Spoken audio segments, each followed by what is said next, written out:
Hello there everyone, Phil Miguel here. Welcome to or back to the channel. Now, this review will be quite interesting for me because I will be talking about a film directed by Ralph Bakshi.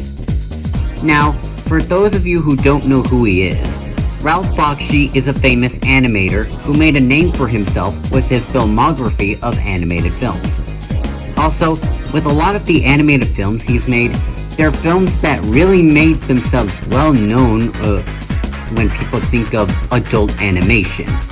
There's films such as Fritz the Cat, Heavy Traffic, Coonskin, and American Pop.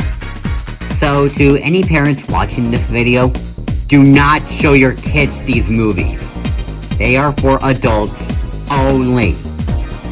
But anyways, those films, along with a lot of other films he's made, they've gathered quite a cult following and are often celebrated. That is, except for one. This is the movie that is often viewed as his worst movie. So with that said, let's talk about Cool World.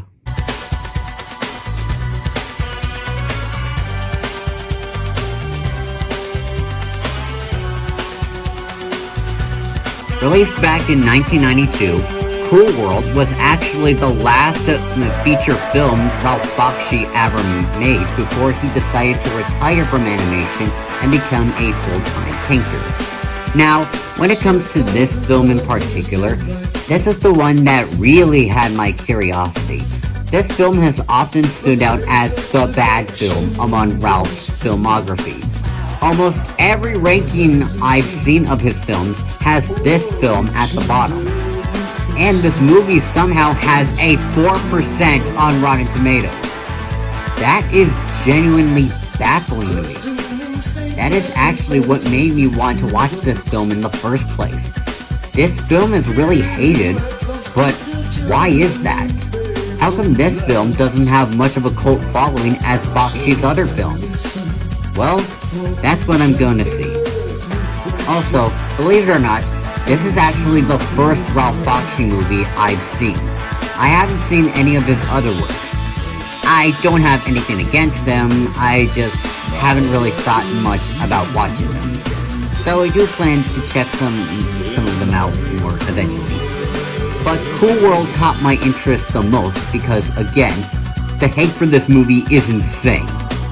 Before I get into the plot of this movie, I want to explain a bit of history of this movie. You see, the original idea was about a cartoon woman and her creator. They doodle on each other. But from there, the cartoon woman gave birth to a live-action animation hybrid child. And as he grew older, he would set out to get revenge on his father for abandoning him. When Ralph pitched the idea to Paramount Pictures, the executives loved the idea and greenlit the project. However, when Frank Mancuso Jr. came in as the producer, he decided to have the idea changed because he felt the need to escape the horror genre, since he had previously produced horror movies. So, he hired new writers behind Ralph's back, and since Frank Mancuso Sr. was the chairman and CEO of Paramount during that time, Ralph had no choice but to make the film with that new script. So now that I've seen this film, what do I think about it? Well, it does have some problems, but I don't think it's as bad as a lot of people say it is. One thing that I'd like to bring up is that people often compare this to Who Framed Roger Rabbit because of how its live-action animation hybrid film has a world where cartoons live in, has a cartoon woman trying to be a sex symbol, and has a real human as the star. But after watching the film, the comparisons seem to end there. This movie stars Brad Pitt as Frank Harris, a World War II veteran who works as a cop in an animated town called Cool World, where cartoons are called doodles and humans like Frank are called noise. One doodle named Hollywood, get the joke? like the city. But anyways, Hollywood wants to become a Noid, and plans on doing so by bringing her creator, Jack Deebs, to Cool World and scribble with him. So now, Frank tries to stop Holly from doing so. Now, I will admit that this plot doesn't really sound like much, especially since Holly does become a Noid later in the movie, and there's around half of the movie left. So, as you can tell, the writing is easily the movie's weakest aspect. One complaint I often hear about this movie is that its PG-13 rating holds it back from being so raunchy like a lot of Ralph Bakshi's other works. And honestly, I think I agree with those critics. I feel like more dirty humor for the adults would make this movie so much better. Also, the story also has some things that they don't explain. Before that, I want to address that there will be spoilers. In case you don't want to hear about them, skip here. This is something I forgot to do with my review of Smurfs, so I want to bring it up here. Throughout the rest of the movie, while Frank does try to stop Holly, she ends up becoming human in less than an hour into the movie. She then goes back to the real world with Jack, but she keeps on switching her look from Noid to Doodle. Then, she decides that in order for her to fit in with the real world, she decided to remove some kind of spark.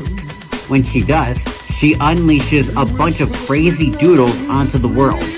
Frank tries to stop her, but she kills him. So now, Jack has to stop her by using doodle powers that he somehow has, and even becomes a cartoon superhero. He stops Holly and the other rogue doodles by returning the spark. And Frank comes back to life as a doodle since, apparently, when a doodle kills a Noid, that Noid comes back as a doodle. And Holly is trapped in a comic book with Super Jack. Well, that wasn't a lot to summarize, but as you could probably tell, the story isn't easily the movie's weakest aspect, as I said before. My main issue with it is that not a lot was explained about how Cool World itself is. If you watch the summary part of this review, then you can see that there was definitely room to explore this world. We don't really explore a lot of Cool World, and we don't quite get a lot of how it works and what kind of things happen in it. Which brings us to the animation. Now, I actually think that the animation is, for the most part, actually pretty good.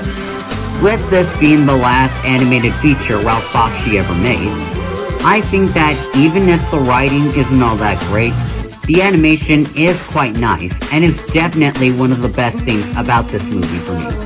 I think the thing I like the most about the animation are the character designs. Fun fact, the animation style is meant to pay homage to Terry Toons, which is the place where Ralph Bakshi began his animation career. I think the designs that stand out the most to me are with some of the main animated characters, like Lornette, Nails, and Holly. Also, with that whole comparison to Roger Rabbit, I honestly don't see that a lot in the animation. Which brings us to the criticisms. While the animation does look good, the use of it mixing with live action is not that good. And that's mainly with the other doodles in Cool World. One other thing about the history about this movie is that throughout production, none of the animators ever got the script that was done by the new writers, and the only orders they got from Ralph were to make something funny. This is why many scenes feature a lot of doodles doing random things. I even noticed some reused animation here and there. Another thing that's noticeable is how the use of live action mixing with animation is inconsistent. In this shot, Frank is driving a real car, but then it becomes animated when he drives it. And when the car is live action, when turned to the side, it's now made of cardboard.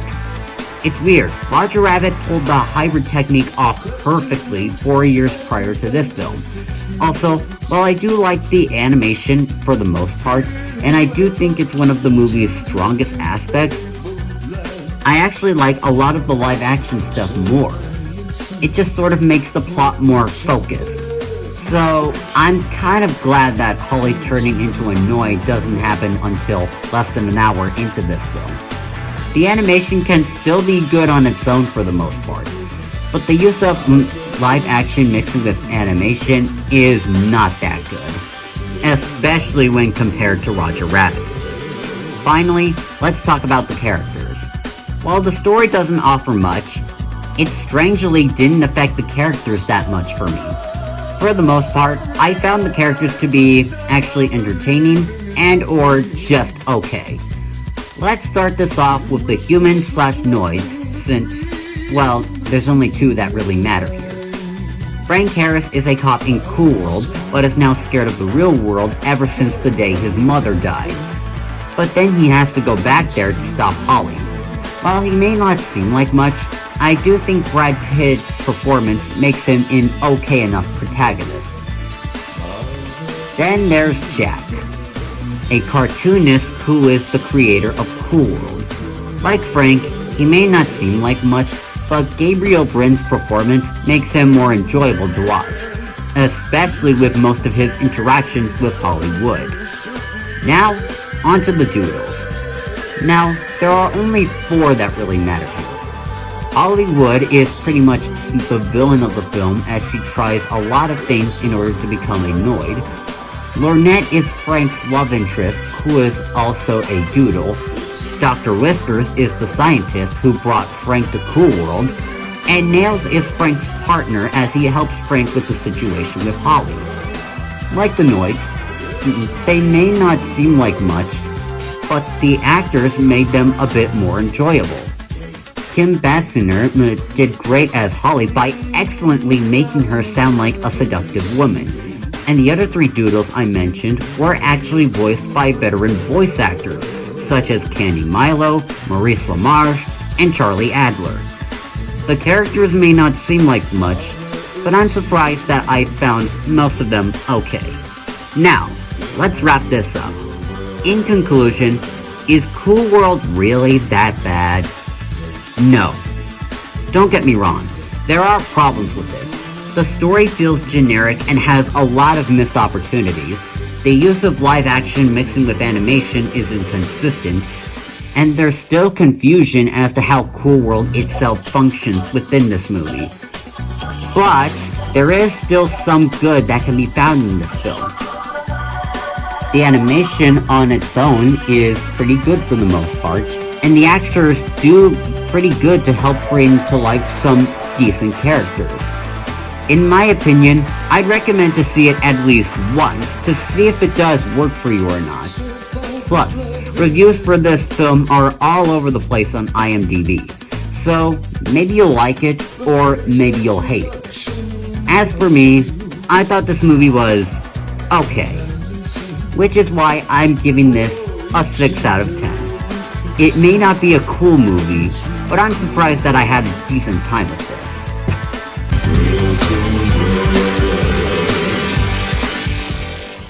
It's a shame that this was Ralph Bakshi's last feature film. While it is nice that Ralph is still doing good by being a painter and doing interviews, it does suck that he hasn't really done much animation. I hope to check out more of his works eventually, but I'm honestly glad I got to see this film, and I'm glad that I had a decent time with it. But anyways, I hope you guys enjoyed this review. Thanks for watching, and I'll see you all next time.